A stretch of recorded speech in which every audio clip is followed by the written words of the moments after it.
Praise the lord. దేవుని ఉన్నతమైన నామమునకు మహిమ కలుగునుగాక. ప్రభు నామమున మీ అందరికీ హృదయపూర్వక వందనాలు. ఈ ఉదయకాలము దేవుని వాక్యాన్ని విందాం. యాకోబు రాసిన పత్రిక 3వ అధ్యాయము 3వ వచనము. గుర్రములు మనకు లోబడుటకై నోటికి కళ్ళెము పెట్టి వాటి శరీరమంతయు త్రిప్పుదుము కదా. ప్రియమైన వర్లరా, ఇక్కడ ఈ 1వ వచనం నుండి 12వ వచనం వరకు భక్తుడైన యాకోబు నాలుక గురించి చాలా స్పష్టంగా రాసి ఉన్నాడండి. ప్రియమైన వర్లరా, నాలుక శరీర అవయవాలన్నిటిలో కల్లా చాలా చిన్నదండి. దాన్ని సాధు చేయగలిగిన వాళ్ళు ఎవరైనా ఉన్నారా?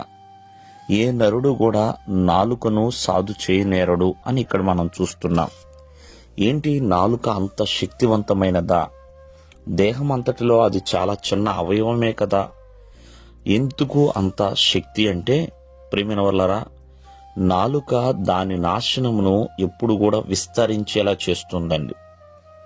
అంతేకాదు, దుష్టమైన వాటితో మనిషి యొక్క దేహం అంతటికి మాలిన్యాన్ని కలగజేస్తుందండి. ఎన్నో దుష్టమైన మాటలు, వీటన్నిటి ద్వారా ప్రియమైన వాళ్ళరా, మానవుని యొక్క దేహం అంతటికీ కూడా ఈ నాలుక మాలిన్యాన్ని కలగజేస్తుంది. అంతేకాకుండా ప్రియమైన వాళ్ళరా, ఒక చిన్న కారు చిచ్చు అనేది అడవిని మొత్తం ఎలా తగలపెట్టేస్తుందో, ఈ నాలుక ప్రియమైన వాళ్ళరా మానవ జీవితాన్ని చిచ్చు పెట్టేలా ప్రయత్నిస్తుంది.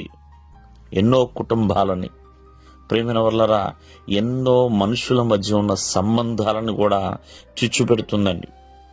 కావున ఈ నాలుక చాలా ప్రమాదకరమైనది. అంతేకాదు, మరణకరమైన విషముతో నిండి ఉన్నదని దేవుని యొక్క వాక్యం సెలవిస్తుంది.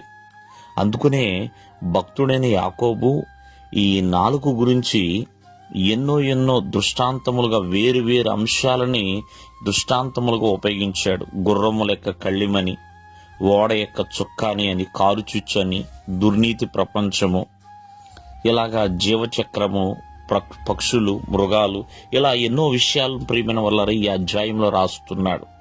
కానీ ఒక విషయము, ఒకే నోటి నుంచి ఆశీర్వచనము, శాపవచనం వస్తున్నాయండి. కానీ శాపవచనం అనేది ఎప్పుడు కూడా మేలుకరమైనది కాదు. ఆశీర్వచనం అనేది మరి వారికి మేలుకరంగా ఉంటుంది, ఎదుటి వారికి కూడా మేలుకరంగా ఉంటుంది. అందుకనే ఎప్పుడు కూడా మన నోటికి కళ్ళెము పెట్టుకోవాలి అని దేవుని యొక్క వాక్యం సెలవిస్తుంది. ఎవరి నోటిని వారు అదుపులో ఉంచుకోవాలని దేవుని వాక్యం సెలవిస్తుంది. కాబట్టి మరి నోటి ఫలమును అందరూ కూడా అనుభవించేవారిగా ఉండాలి. దేవుడు మిమ్మల్ని ఆశీర్వదించునుగాక. ఆమేన్.